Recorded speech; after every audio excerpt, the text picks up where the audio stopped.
Hello there. Tonight I'm going to be reading The Travels of Reverend Ólafur Egilsson, the story of the Barbary Corsair raid on Iceland in 1627.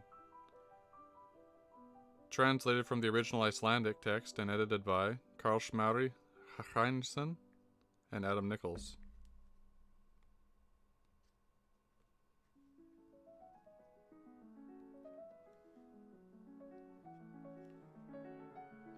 Introduction. The Travels of Reverend Ólafur Egilsson, known in Iceland as Reisebók Séra Ólafs Egilssonar, is a well-known classic of 17th century Icelandic literature, but it has never before been translated into English. It tells an altogether remarkable story.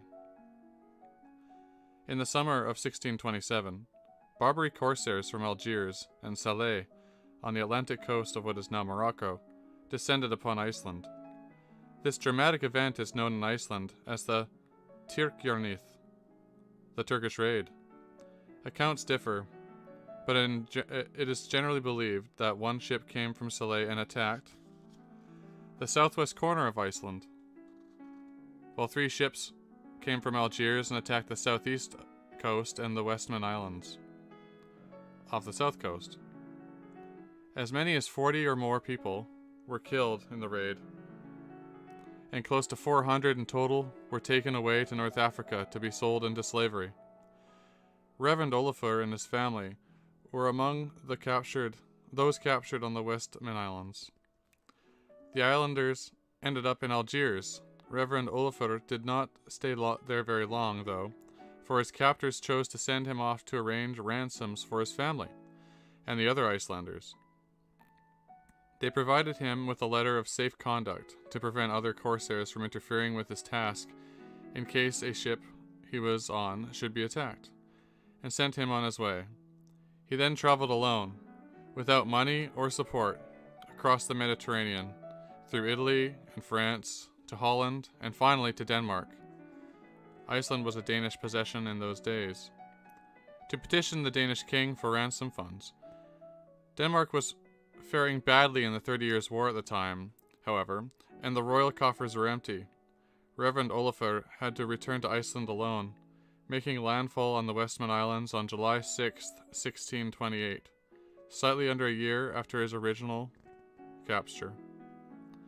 It may come as a surprise to some that Barbary corsairs operating out of ports along the Maghreb should have been raiding Iceland of all places.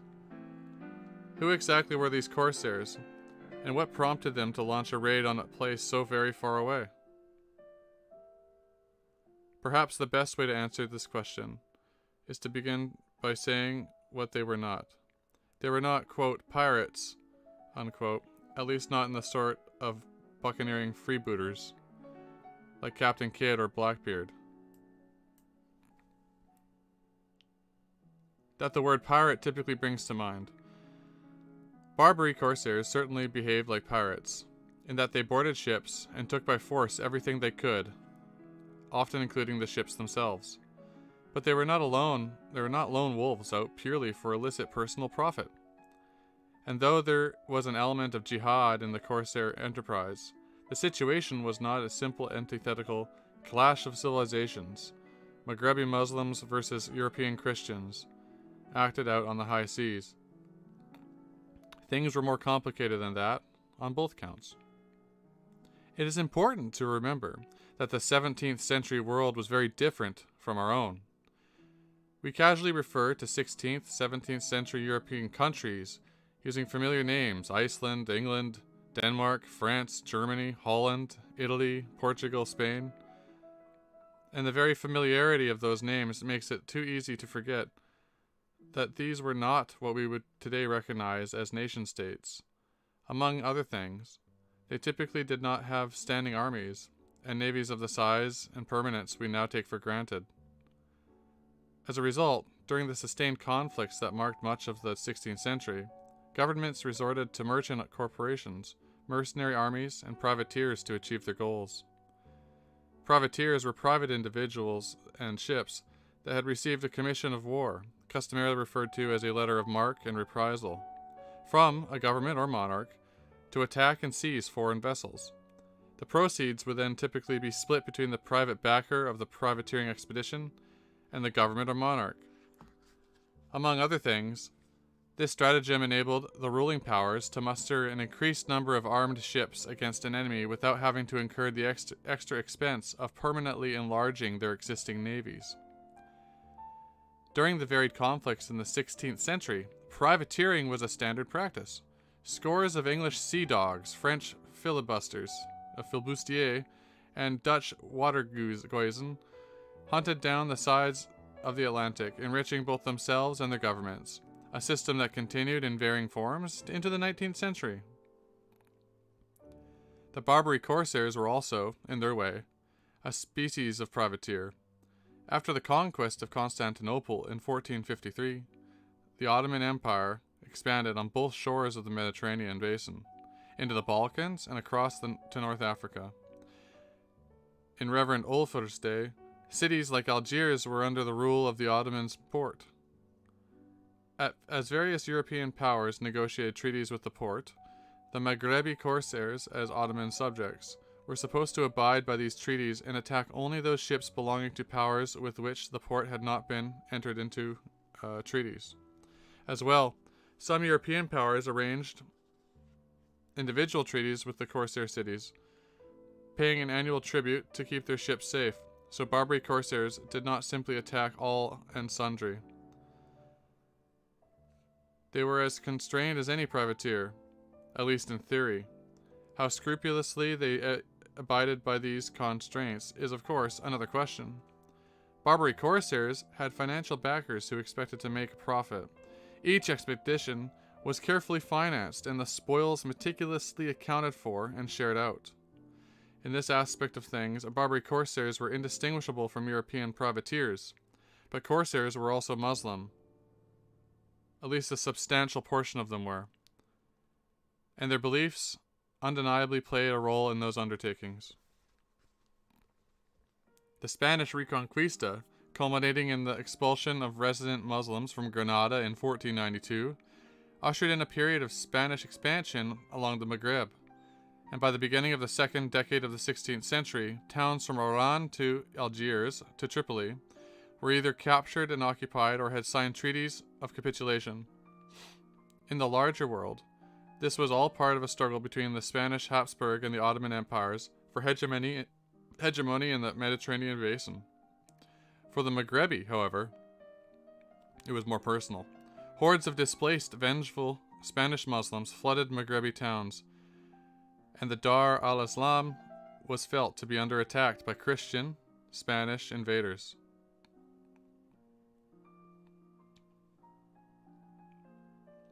In obedience to the Muslim tradition, requiring believers to aid their brothers in whatever part of the Dar al-Islam may be threatened, volunteers from other parts of the Islamic world rushed to help repel the infidel invaders. The very essence of jihad, in this case also al-jihad fil bar, the holy war at sea, this is the time of the famous Barbarossa brothers, who spearheaded the repulsion of the Spanish, and among other accomplishments, recaptured Algiers in 1529 and established the city as an Ottoman sanjak, or province. These events occurred well before Reverend Ólafur's time, but the same underlying dynamics were still in play in the early 17th century.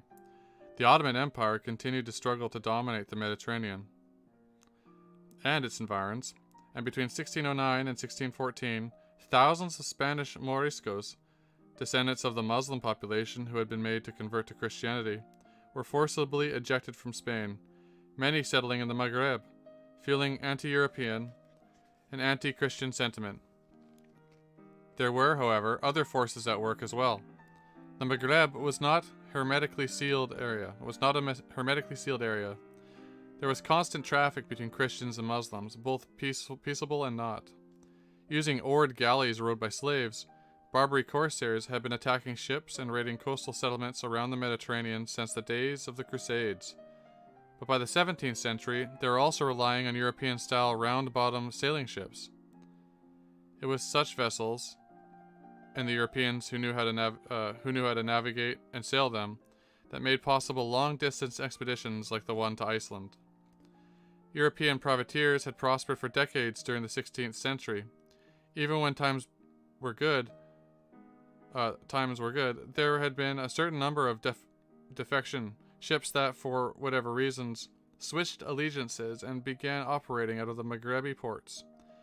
But when the various conflicts between Spain, Britain, the Netherlands, and France wound down around the turn of the century, life as a privateer, particularly for British and Dutch privateers, became more and more problematic. Some gave it up and returned to more ordinary, peaceful pursuits.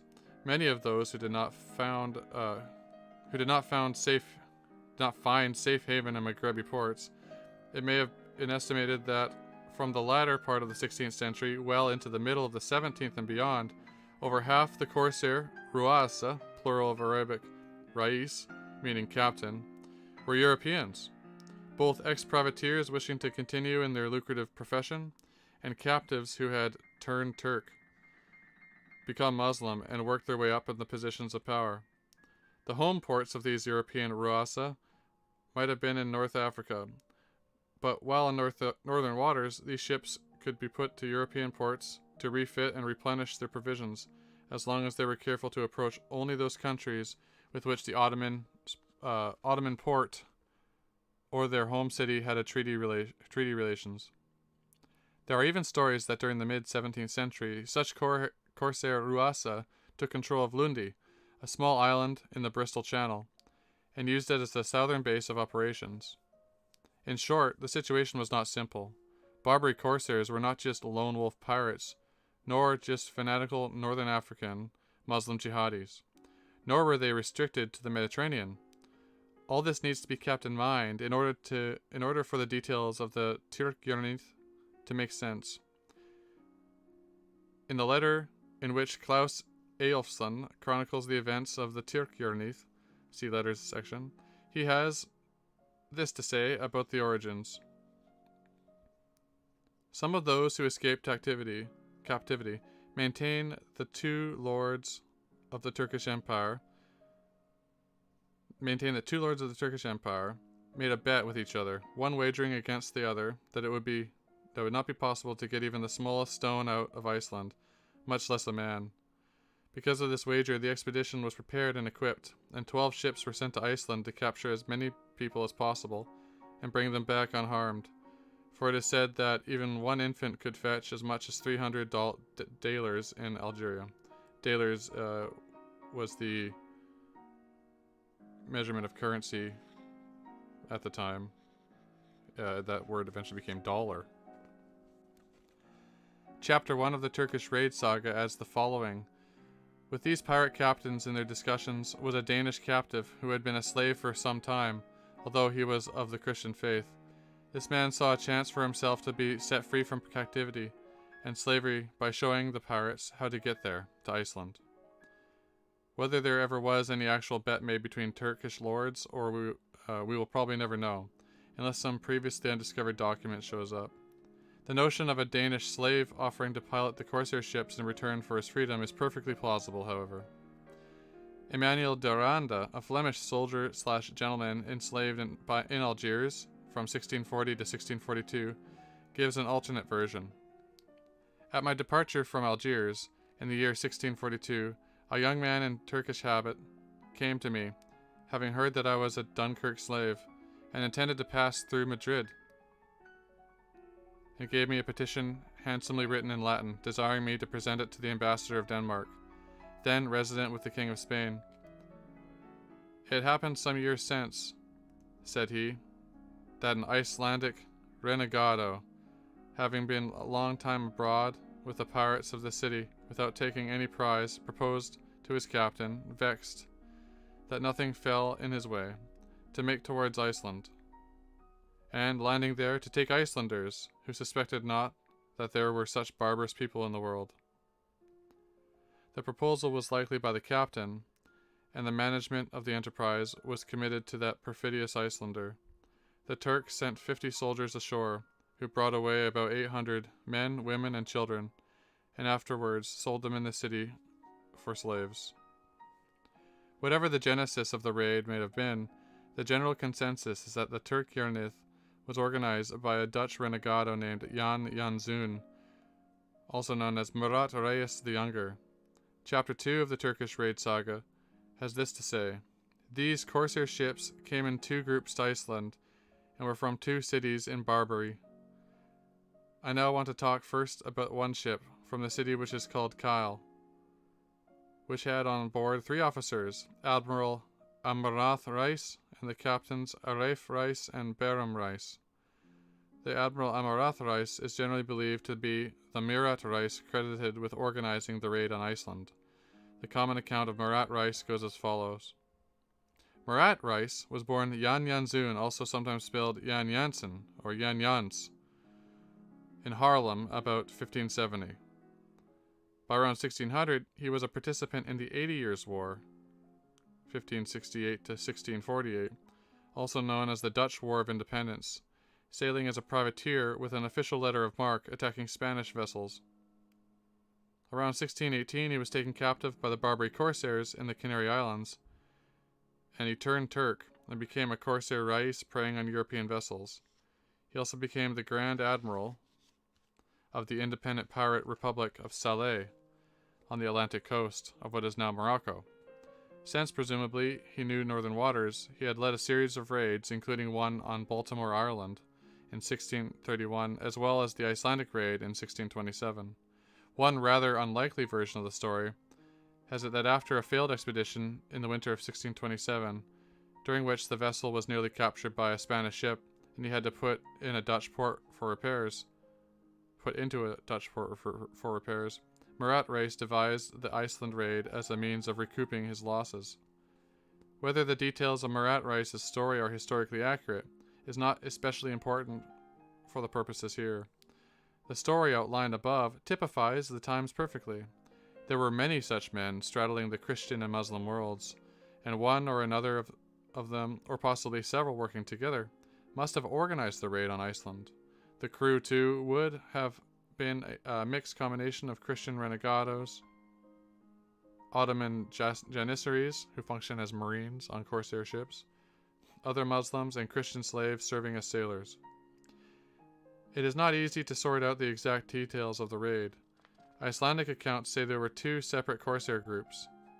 One group from Salé in a single ship attacked Grindavik and Bessastaðir in the southwest corners of the island. Another group from Algiers in 3 ships attacked the southeastern coast and the Westman Islands. Accounts indicate that Murat Reis was the admiral in charge of the Grindavik raiders, but if so, for a famously ruthless and successful corsair captain, he did not apparently achieve very much, or perhaps he was simply very cautious and careful commander, willing to take what gains he could while running as little risk as possible. In any case, the Algiers expedition had more success. We have no clear idea of who was in charge of those Algiers ships, however, nor of what exactly the connection between the 2 sets of raiders might have been. Icelandic sources are not very reliable on this aspect of things, since Icelandic eyewitnesses and captives were hardly likely to be privy to the inner workings of the raid. Father Pierre Dan, a Trinitarian friar who was in Algiers during 1634, wrote this about the Iceland raid. In 1627, 3 ships from Algiers, led by a renegade German named Cum Murat, were so bold as to go to the Denmark Sea, were making landfall on the island of Iceland. They took away numerous households, separating one person from the other, and making slaves of 400 people, whom they brought back to Algiers. Not to be outdone, in 1631, Murat Reis, the Flemish/Dutch renegade, sailed to England, and from England to Ireland, where at night he put close to 200 soldiers into small boats and descended upon the little hamlet named Baltimore, where they surprised some fishermen who lived on the isle. They took 237 people, men, women, and children, even those in the cradle. This done, they brought them to Algiers. Dan clearly believes that the Icelandic and Irish raids were organized by 2 entirely different men. It is possible that Cum Murat, the German renegado, could have been in charge of the 3 Algiers ships, while Murat Reis, the Dutch renegado, could have been in charge of the sole ship from Salé. There is, however, no way to determine this. We simply do not have the requisite supporting documents. As is the case with so many historical events, we will likely never know the true details. We do know one thing for certain. It was the Algerian contingent that took Reverend Ólafur and his family captive to the Westman Islands. According to Icelandic sources, the story of the raid is as follows. Since Iceland was a Danish possession, the Danes typically sent warships every year to patrol Icelandic territorial waters. In 1627, however, the Danish crown was 3 months late in sending those ships. Iceland thus lacked the defenses it usually enjoyed, and the corsairs had no armed protective fleet to face. The convoy of warships did not leave Denmark that summer until July 20th, the day after the last corsair ships sailed away from Iceland. On June 20th, the ship from Salé made first landfall at Grindavik, a trade and fishing port on Iceland's southwest shore. At Grindavik, the corsairs captured 12 to 15 Icelanders, 2 Danish merchant ships, and around a dozen Danish men. From Grindavik, they sailed around the Reykjanes Peninsula to Álftanes, close to present-day Reykjavik, where the Danish governor of Iceland, Holger Rosenkrantz, had his residence at Bessastaðir. The largest corsair ship stranded, however, and it took a full day to get it to float again. The day after that, the raiders departed without attacking Bessastaðir and sailed northwest towards Snæfellsjökull. Supposedly, after hearing a rumor of English warships in the waters about the Vestfjordur, they turned back to Salé, having taken a total of about 30 people and 1 Danish merchant ship.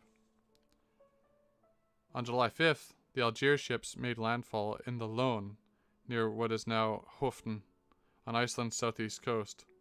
From there, they raided several areas, including Djúpavogur on the east fjords, Austfjordur. Estimates are that they took over 100 Icelanders and 18 Danish people captive, and they killed 5 or 6 people and wounded many more. The 2 Algiers ships then sailed from the east fjords along the south coast, a long stretch of land where there is no harbors. A 3rd ship joined them. All 3 ships came to Hemi, the largest of the Westman Islands, and the only one permanently inhabited, on July 16th. Off the coast near Eyjafjallajökull, the corsairs had captured an English fishing vessel with a crew of 9 men. They promised their captain that they would allow him and his men to go free if he showed them the best landing spot on the Westman Islands. Among the English boat's crew was an Icelander who agreed to show the raiders a way to land on Hemi without having to use the harbor, which was defended.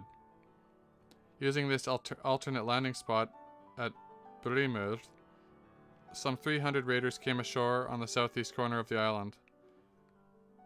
They split into 3 groups. The largest, over 100 men, descended upon the Danish merchant houses in the harbor. By that time, however, the Danish factor, Lauritz Bage, and the people with him had escaped to the mainland in 2 small boats. When the raiders realized the inhabitants of the island were unarmed, they split up into smaller groups of 4 to 10 men, taking whatever booty and captives they could find. They first imprisoned their captives in the Danish merchant houses, and then loaded them aboard their ships, which they brought into the harbor. They burned the island's main church, Landakirke, and both the island's vicarages. Offenleitri, where Reverend Ólafur Egilsson and his people lived, and Kirkjubar, where Reverend Jon Thorsteinsson, whom the raiders murdered, had lived. The raiders captured 242 men, women, and children on Hemi, and killed somewhere between 30 and 40 people. After 3 days of scouring the island, they left early on July 19th and set course for North Africa.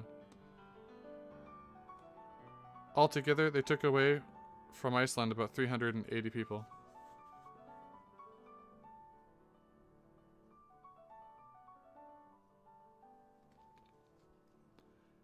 The Westman Islanders were sold into slavery in Algiers. They were, however, a relatively small addition to the slave population of that city. The Barbary corsairs, the enterprise, attacking European shipping and settlements and taking booty and captives to ransom and enslave, was huge. Estimates are that from the beginning of the 16th to the end of the 18th centuries, perhaps as many as 1 million to 1.25 million Europeans were enslaved in the Maghreb. There is some dispute over this estimate, but whatever the actual number may have been, it was high. In Reverend Ólafur's time, Algiers had a permanent population of something like 25,000 slaves, which represented perhaps a quarter or more of the city's overall population. There was a fairly high turnover rate, however. Ransoms, escapes, rare but possible, outbreaks of plague, overwork, overcrowding, bad food, and utter despair all took their toll. A reasonable guess seems to be that the total attrition rate was about 25%. To maintain a stable slave population in a city like Algiers, therefore, something like 6,000 new slaves had to be captured annually. Even if this is an overestimate, even if the actual number was, say, half as much, it is still a major undertaking. In some ways, for some enslaved people, life in the city like Algiers might offer some potential opportunities, more potential opportunities than had life in Europe. Algerian society was ethnically mixed and cosmopolitan, including such varied groups as its Ottoman rulers, Turkish Janissaries, displaced Moriscos, Jewish merchants, Christian renegados, immigrants from all over the Islamic world, North African Berbers, and more. It was possible to, quote, get ahead in such a place through native intelligence, skill, or sheer brute perseverance in ways that were simply not conceivable in the more unyielding, stratified societies of Europe. This should not blind us to the brutal realities of slavery, however. Slaves were property, to be used or abused as their owners saw fit. Captives, with sufficient resources to pay a good ransom, were normally spared the worst. It made a certain practical sense not to damage a potentially profitable commodity, but the daily existence of a typical slave could be grim and grueling. If they were lucky, those bought by private masters might end up as domestic servants. Those bought as public slaves typically ended up doing hard labor or wound up in the galleys, rowing one of the predatory corsair ships that hunted the Mediterranean. Galley servitude had a high mortality rate. Because of the Islamic interdiction against owning Muslims as slaves, it was possible for enslaved Europeans to attain freedom by turning Turk, that is, to renounce Christianity and become a Muslim. This was complicated, though. On one hand, turning Turk could be seen as transparent ploy on the part of the slave to escape his captivity, and it meant that the slave's owner lost his investment. On the other hand, converts to Islam were seen as triumphs, and slaves were actively encouraged, sometimes brutally, to convert. Some slaves did become Muslims and successfully constructed new lives for themselves, especially those captured young. For many, though, the thought of renouncing their religion was too much, and they clung to their faith, hoping against hope they would be freed.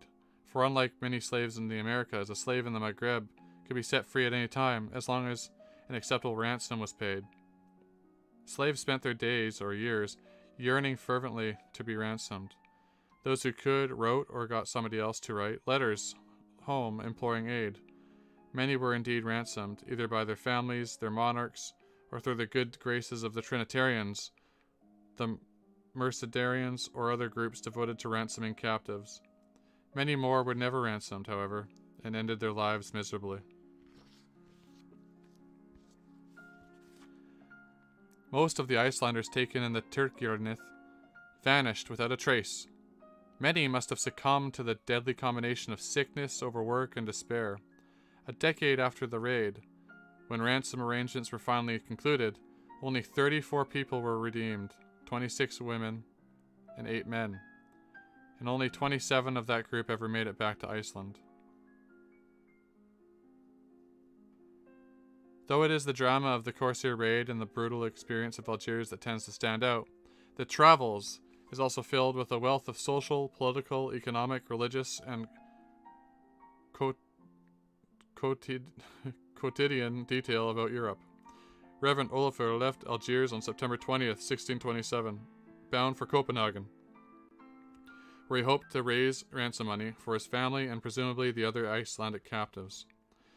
The journey took him a little over 6 months. He arrived in Copenhagen on March 28th, 1628. He sailed from Algiers to Livorno, traveled on foot from Livorno past Milan, northwards in an abortive attempt to take an overland route to Copenhagen, then returned to Livorno and sailed from there to Genoa, from Genoa to Marseille, from Marseille to Holland, and then from Holland to Denmark, and finally Copenhagen. After several months in Copenhagen, he returned to Iceland, arriving in the Westman Islands on July 6th, 1628, slightly under a year since his capture for the previous summer.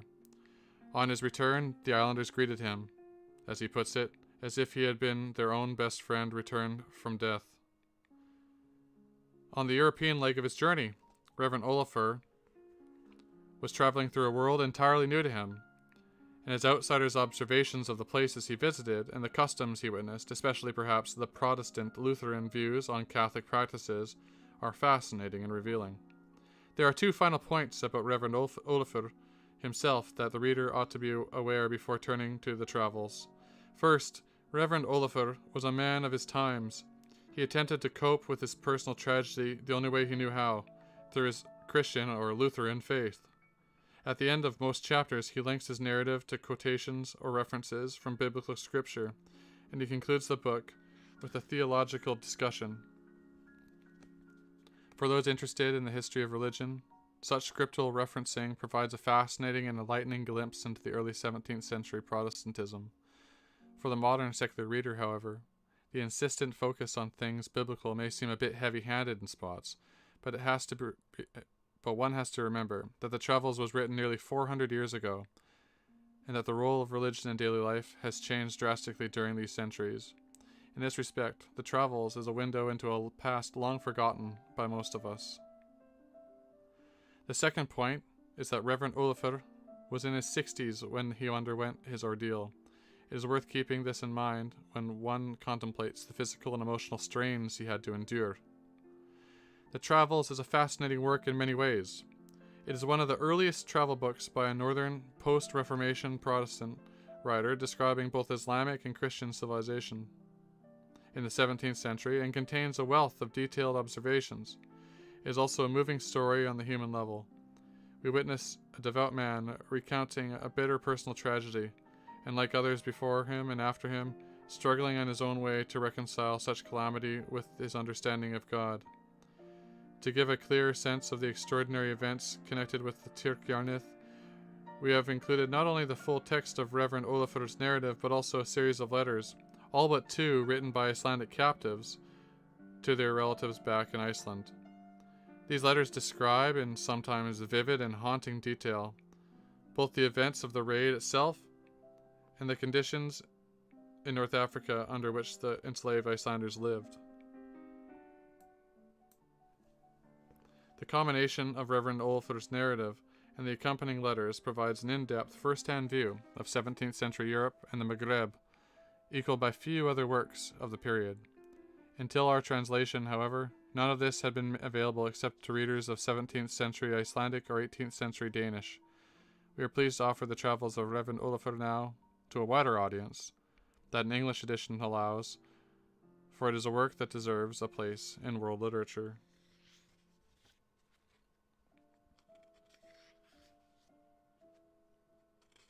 Just making my way to Chapter 1. The first chapters of this, the Travels, are very short because he seems, Reverend Ólafur seems to not remember a lot of the stuff that happened at the beginning, so you find his immediate, the start of the story are very curt, and he goes into more detail later on. So I'll bang through the chapters pretty quick here at the beginning. Chapter 1, about Almighty God's will. In this chapter, Reverend Ólafur Egilsson describes how, in the Old and New Testaments, warnings appeared before punishment came. That's it, that's chapter 1. Chapter 2, about signs and events. Reverend Ólafur Egilsson explains signs and events which happened here in Iceland, mainly in the Westman Islands, which were warnings of what would happen later, but which no one took notice. That's chapter 2. Chapter 3. About the preparations that were put into effect when word of the pirates was first heard. When news of the pirates' approach first reached Grindavik and southern Iceland, there were many grandiose words and much fearless boasting, not in the least by the Danish authorities. A defensive rampart was built around the Danish merchant houses on the Westman Islands, and ships prepared for defense. The Danish boasted that the Icelanders would all flee at the first sign of trouble. Preparations stood like this until people heard that the pirates had gone away, and that they no longer posed any threat to the Westman Islands. After that, people became careless, despite some warnings that had been given. And this went on until the 16th of July, which was a Monday. Then people saw 3 ships early in the morning, off the south coast, and one of them was very huge. The ships headed towards Hami, but a bad wind from the northwest, and therefore had a bad wind from the northwest, and therefore was slow, and had to make many attack north and south all that day long. When the 3 ships were first seen that morning, all the people were called to the Danish merchant houses for defense and strongly prohibited from leaving. They stayed there for all that day until evening. When night had come, however, the people went away, because the Danish began to say that they thought the 3 ships must be part of the defensive force that had been sent to protect Iceland from Denmark. Then all the people went back to their homes and laid aside their preparations. And so those servants of Satan, the father of the ungodliness, got their will. Whatever happens, we are the Lord's. He ends a lot of his chapters with that. That was chapter 3. Chapter 4. About the evil attacks and the methods used to capture some of the people. The next day, when the wind dropped, and while the people were still unprepared, the evil pirates lowered 3 boats overboard, and quickly put 300 men into them, and rushed ashore. In the boats were English pilots, who had guided the pirates to a landing place, where none had ever before managed to come ashore. The pirates were ashore so suddenly that the people found it hard to escape them. They rushed with violent speed across the island like hunting hounds, howling like wolves, and the weak women and children could not escape, especially on the farms above the lava, because the pirates had a shorter way there. Only a few people who were strongest, or had nothing to carry, or did not pay attention to anybody else, managed to avoid capture. I, with my weak group, was taken. Some of my neighbors managed to escape quickly, into the caves or down the cliffs, but many were seized and bound. Some were able to gain their freedom again, but who exactly I cannot tell, for I and my poor wife were amongst the first to be captured. We struggled along with others for a long time until we were beaten and struck with the butts of their spears and had to give in. Most of these attacking us were English, and I have since wondered why they did not kill us with all their beatings. We were then taken to the Danish merchant house, and there put into a new house where there were already many Icelanders imprisoned. Of this there is an example of Holy Scripture, Genesis 14, and the woman of Media with children, Numbers 31:9. Whatever happens, we are the Lord's. There's a note here. Reverend Ólafur sometimes gets his biblical references wrong, probably because he did not have a Bible at hand when he was writing. Bibles were rare in Iceland at this time. We have added some corrections here. Chapter 5. About what honest people told me of how the pirates captured the Icelanders and how some Icelanders were killed. What follows I have heard from 4 men who were left behind when the pirates departed. These men were Oddur Pettersson, Bjarni Valdason, Magnus Egilsson, and Jón Snorrason. They saw what the pirates did, how people were treated, and how some of the Icelandic people were captured or killed. What follows are their honest statements. 3 of these men were, with their wives and children, hidden in small caves in Fiskihælar mountain, but Oddur Pettersson was up the slopes of the mountain named Hraun, and was thereby the most able to see what happened. The evil pirates divided themselves into 3 groups. The group, which was the biggest, perhaps 150 strong, went straight along to the Danish merchant houses and immediately attacked the houses. This was easy for them because the Danish had all fled half an hour earlier. The other two pirate ships quartered the island, capturing people wherever they found them, young and old, women and men and infants. The pirates chased after people in their houses, across the mountain slopes, in caves and holes, even in inaccessible places like where the Icelandic folk could not go except very carefully. The pirates killed everybody who fought against them, and anybody who made the sign of the cross or named the name of Jesus. The dead lay everywhere, though most of all by the Danish merchant houses. 4 were shot to death in caves. 4 others were lured from there and deceived by the Turkish pirates. The Reverend Pastor Jon was killed down by the seashore close to his home. All this the 4 aforementioned men saw, though Oder Pettersson looked closest at it because he had the best view of the Danish houses, standing up there on the mountain Hein. At this time the wind turned to the east, so that the scoundrel pirates got all they could wish. As the prophet says, "You let them free, so they should be slaughtered and saved for killing." One of the Turkish ships, which had never reefed sail, took advantage of the changed wind to sail at once into the harbor, where it shot off 3 cannon. After that, one of the men jumped east to the rocks on the seashore with the captured Danish flag and waved the others in. The other ships soon came into the harbor because they knew there was nothing further to worry about. Oder, looking upon all this from up on the How, until the Landskirke church stood in flames. Then he said that he fled to another place for his safety, and was there until Thursday morning. What happened after that, none of the 4 men can say. So it falls upon me, upon whom great harm fell, to tell what happened as truly as I know how. Everything happens as the Lord wants. When we are judged, then we are punished by God, so that we are not lost eternally. Chapter 6.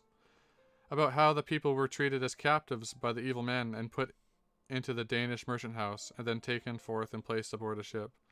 You gotta love his chapter titles. On Tuesday, as those of us already captured sat in the Danish merchant house, where we had been driven, the evil pirates gathered together everyone else whom they had taken, and in that crowd I saw my children. It was now midday. The 3 houses where we were kept could no longer contain all the people, so the pirates ordered us to stand on the pavement in front of the houses, where we were surrounded by these evil men. When I came out of the house, I saw their commander. I went up to him with my poor wife and fell on our knees in despair in front of him and his under-captain, and begged for mercy. But our begging did no good. When I saw their headgear, I knew these pirates were Turkish, and that they must be intending to take us away to their land as slaves. Then all of those taken prisoner, who were considered to be in unacceptable condition, were transferred hastily to the pirate ship and 2 10-oared boats. The Icelanders were ordered to row against a sharply eastern wind, and were beaten and flogged with ropes. Then they were forced into the pirates' biggest ship, which had lain there at anchor in the deeper part of the harbor, and never came near shore. When the pirates on that ship saw us climb miserably aboard, they laughed. There were men on that ship already in chains, who had been captured on the east of Iceland. We expected we too would be put in chains, but this did not happen. Instead, we were given bread to eat and water to drink, though the water was bad, and the other prisoners were released from their chains and also given bread, which they ate ravenously because they had suffered from hunger until then. Then some of the evil pirates went back to the island to fetch more of those they had captured. Looking toward shore, we saw the Landskirke church in flames. A short time thereafter, I was called to the stern of the ship, and commanded by the pirate captain to sit down. At once, 2 of the Turks took my hands and bound them tightly together, while others bound my feet. The captain then beat me, striking and kicking me along my back, while I screamed helplessly with the pain of it. I do not know how many blows he gave me, but he beat me as hard as he could until I was too hoarse to scream any longer. Then a man was brought forward who spoke German. He asked me if I knew about any money that might be anywhere. I said forcefully that I knew of none, and I wanted only that they beat me to death quickly and have it done. They left me alone then, raised me up and ordered me back to the bow of the ship. I could hardly stand or walk, so badly had they hurt me. My fellow Icelanders had compassion for my poor plight, but the evil pirates just laughed. God tests his people, and as it is written, he wanted to humble you, to know what was in your heart. Deuteronomy 8:2. Chapter 7. About events in preparation for sailing. In the afternoon of that same day, the pirates came out with more captives. They gave one man from the East Fjords his freedom, for he had a crippled hand. In the middle of the evening, we were taken below decks on the ship, where there were other prisoners, and given some food. We lay that night, each where he was, as best he could find space. On Wednesday morning, the pirates brought still more people, and we saw great smoke from the Danish houses, and they were said to be all afire in one great burning. It was then I first heard the sorrowful news of the death of that man of God, Reverend Jon, and his people were all taken. For the whole of that day, the evil pirates were continuously coming and going from the ship, and on each trip they came with more wretched people as prisoners. But so that you, honest reader, should know the truth, I must say that after the people came aboard the ship at this time, the pirates did not annoy anyone except me, but behaved well towards them all. And they were even kind to the children, though this does not make the story any happier. Now it may happen that you would like to know what these vile pirates looked like, both in personal appearance and in dress. Truly speaking, they were like other people, different in size and look, some small, some large, some black. Some are not of Turkish origin at all, but are Christian people of other countries such as England, Germany, Denmark, or Norway. Those of this group, who have not forsaken their religion, dress after their own fashion, but have to labor and are sometimes beaten as a reward. The Turks themselves all dress the same, with red caps pointing upwards, the lower parts of which, some made of silk, some of other material, are wound like turbans. They wear long jackets, bound around the waist with a strip of cloth from 4 fathoms in length, and light linen trousers. Many wear no socks, but have red, yellow, and black shoes with iron-shod heels. The Turks that have black hair, they all shave their heads and their beards except for the upper lip. In truth, they are not very wicked-looking people. Rather, they are quiet and well-tempered in their manner, if it is possible to describe them like that. But the ones who had once been Christians and had forsaken their religion, although they dress like Turks, are by far the worst people, and cruelly brutal to Christians. It was they who bound those taken captive, and wounded and killed people. The most accurate reckoning of the number of Icelandic people killed is that there were 34. There were 242 people captured in all. By Wednesday evening, all were aboard the Turkish ships. Remember that suffering is part of this world, and do not be discouraged. Believe that we are the Lord's. Chapter 8. About our travel to the Barbary coast and what happened during that voyage. On Thursday morning, the 19th of July, about mid-morning, the pirates weighed their anchors. These evil people made it sail at the same time as the big ship which lay off eastwards. Then they saw the Crab, the ship they had captured from the Danish, come from land. When they had unreefed the sails, they shot off 9 cannons and joined their little fleet of ships together. Then they set their course to La the island in the south, and then southwards, and kept that course for 3 weeks, with the best, most direct fair wind they could have wished for. When the poor Icelandic people saw their homeland disappearing behind them, there was much wailing and lamentation all that first day. When finally the wailing diminished, they tried to comfort each other in their plight with God's words. Women as well as men, both young and old, because God had given these people true understanding about their salvation. Praised should be the name of the Lord. Though some people remained silent, many talked about the fate of others who had been led away to captivity, and how the Lord preserves his people in distress. For him, nothing is impossible. On the next Saturday afternoon, on the next Saturday thereafter,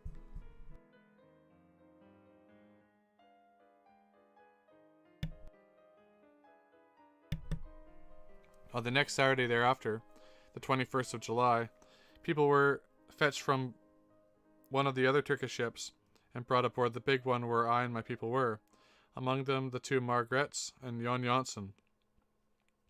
I and my wife and our children were taken apart from the other people and put in a place by ourselves, and some cloth was given to us to lie on.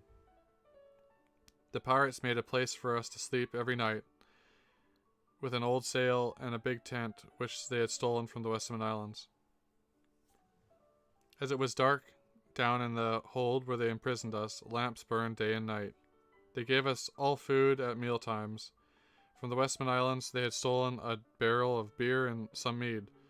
As long as these lasted, they were given to us to drink. They had chopped up many of the wine and beer barrels in the Danish merchant houses and burned the rest. Most mornings we got 2 bowls of spirit, of aquavitae, brandy. The Turks never drank anything other than water. On the 30th of July, my poor wife gave birth, after the proper time, to a boy child who was named after the Blessed Reverend Jon Thorstensen. God should always be thanked. I myself baptized the child as if I were back in the land, but my heart was filled with grief. When the pirates heard that a child had been born, and heard the child crying, they gathered up in a flock. 2 of them gave old shirts to wrap the child in. Have pity upon me, friends, because the hand of God has touched me. On that voyage there was one of the pirates on our ship who washed himself normally every day with water. He was also washed by others during the month that we were traveling. The honest woman Margaret said that this pirate had killed her husband. All this washing could not make him clean, even though he might have held to the words of Moses, to wash clothes and bathe in water. But we believe that we are the Lord's. Chapter 9. After some difficulties that the Turks had on the voyage and how they reacted. After a few days of August had passed, it was the 5th, there came such a strong northeast wind that one ship was nearly wrecked, and the ship drifted away from the others. The evil pirates grew afraid, for they thought they would die of this storm. Close to midnight, such huge waves rose over the big ship that the large boat, which they called Sluffer, was torn from its moorings on deck and driven against the lee gunwale by the sea, where it broke, and with it went one of the Christian pirates, who was Spanish. Another hurt his arm, but even so, had to go up to the yard arm, from where he fell into the sea. I think he was German, because he cried out with uplifted arms and eyes, "Hilf mir, Herr Gott! Help me, dear God." The Christian captives were very peaceful, and many of them prayed with good words to God, readying themselves for death. But the evil pirates took that decision to slaughter a ram, a very fat one, as a sacrifice to either the devil or to someone of their idols. I do not know which. They cut the ram in 2 pieces and threw a piece over each side of the ship, and the storm became calm within a few hours.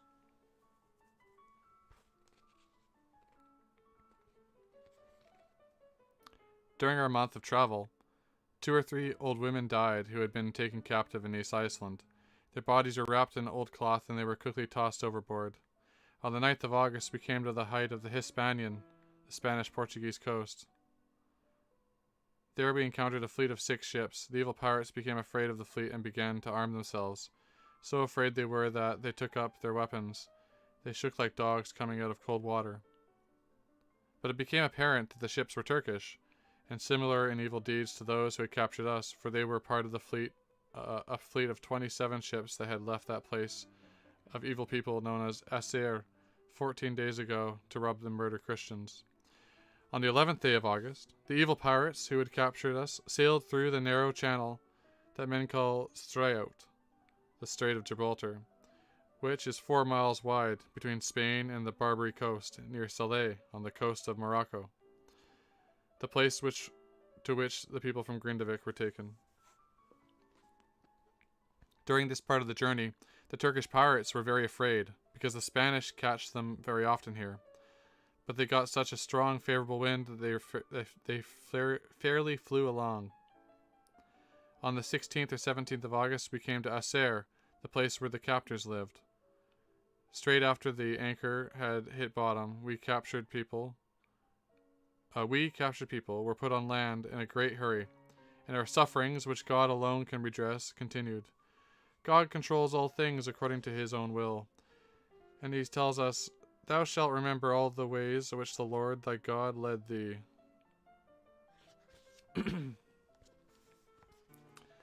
About how it went, to the best of my knowledge, for the good people who had been captured and were taken to that place. Algiers. When the poor Icelandic people were put on land, such a huge crowd gathered that I think it was impossible to count their number. They did not come for any cruel purpose, but only to look at the poor captives. The Icelanders were separated from each other, friend from friend, children from their parents, and driven through the streets from one house to another, to the marketplace where they were put up to auction as if they were sheep or cattle. The people who had been captured in East Iceland were first offered for sale, the men being kept separate in some houses, the women in other houses. They went on until the 28th of August, by which time most of the East Iceland people were sold. After that, the people from the Westman Islands were brought to the marketplace, which was a square built of stones with seats encompassing all around. The ground was paved with stones which appeared glossy, which I understand is because they were washed every day, as were the main houses, sometimes as much as 3 times a day. This marketplace was next to where the local king had his seat, so that he would have the shortest way there, because I was told by those who had been there a long time, and they were and still were Christians, their laws concerning the sharing out of captives were as follows. First and foremost, the commander got to have whichever 2 of the captives he wanted. Then their king, if I may call him that, took every 8th man, every 8th woman, and every 8th child. When he had taken these people who remained were divided into 2 groups, one for the ship's owners, and one for the pirates themselves. We poor Westman Islanders were taken to the marketplace in 2 groups, each of 30. The Turks guarded each group in front and behind, and counted heads at each street corner, because the inhabitants of this place will steal such captives if they're ever able to get their chance. When we came to the marketplace, we were placed in a circle, and everyone's hands and face were inspected. Then the king chose from this group those whom he wanted, every 8th, as I mentioned earlier. His first choice amongst the boys was my own poor son, 11 years old, who I will never forget as long as I live because of the depth of his understanding. When he was taken from me, I asked him in God's name not to forsake his faith nor forget his catechism. He said with great grief, "I will not, my father. They can treat my body as they will, but my soul I shall keep for my good God." I have to say with Job, "What is my strength, that I should hope? Were one to try to weigh my misery and suffering altogether on a scale, they would be heavier than all the sand in the sea." The other Icelanders were moved from there to another place, and one of the Turks led 2 groups of 10 around one stone column, with loud screaming I did not understand. I and my wife and 2 younger children, a 1-year-old and a 1-month-old, were taken from that place up to the king's hall, and there we sat with children in our arms for 2 hours. From there we were taken to the king's prison, where we spent that night. From that time on, I do not know what became of the rest of the Icelandic people. Ah, I would like to comfort and strengthen the people with my words, but I cannot. And whether I speak of such things or not, my suffering does not lessen. Whatever happens, we are the Lord's. And I will read one final chapter here before ending my stream. and I'll continue next Sunday. Chapter 11. About what happened to me and my family thereafter. The next day, around midday, there came 2 captains, one German and one Norwegian, who also were imprisoned, who said they were supposed to fetch us. Carrying the young children, my wife and I followed them for a long distance through many streets until we came to a house of one of the Turkish chieftains. At once the younger child was given clothes and a cradle. Also my wife was given cloth after their custom, and we were given food, though I was not allowed to eat with her. To tell the truth, we captives were given ample food. Evenings and mornings we had bread warm from the oven, and good porridge groats, with fat to put into it, and as much as we could want of apples and grapes. What was left in the evening of the bread was given to the horses in the morning, but the porridge was either thrown over the wall or, if I may say so, down the privy. Nothing else was given us to drink other than lukewarm, brackish water. Straight after the meal at this chieftain's house, I was taken away to another house where I had to wander alone all day until night, when those who lived there came home. They were soldiers of the chieftain, in whose house my wife and children were kept. I stayed in that place for 3 or 4 days. Thereafter I was taken a long way from there to a house where 2 men from the Westman Islands were already kept, Jesper Christiansen and Jan Thorstensen, a carpenter. We all 3 were kept there, as if in prison, and watched. 2 or 3 days later I was brought in front of some of the Turks, of the highest rank, apart from the king, and by them commanded to go and seek money from my gracious sovereign, King Christian of Denmark, to ransom my wife and my children, who were still with their mother. The Turks demanded a total of 1,200 dalers, which they call Stuk van Achten. Upon this I had to kiss their hands. Then I was returned to the same house to which I had originally been brought, though I could walk freely from there now, within the confines of the wall, which I and Jesper did. But my wife and children I could not visit, except very seldom, even though I very much wanted to see them. Oh, misery upon misery, I want to say, as did David, the Lord will lift my head and smite the enemies that surround me.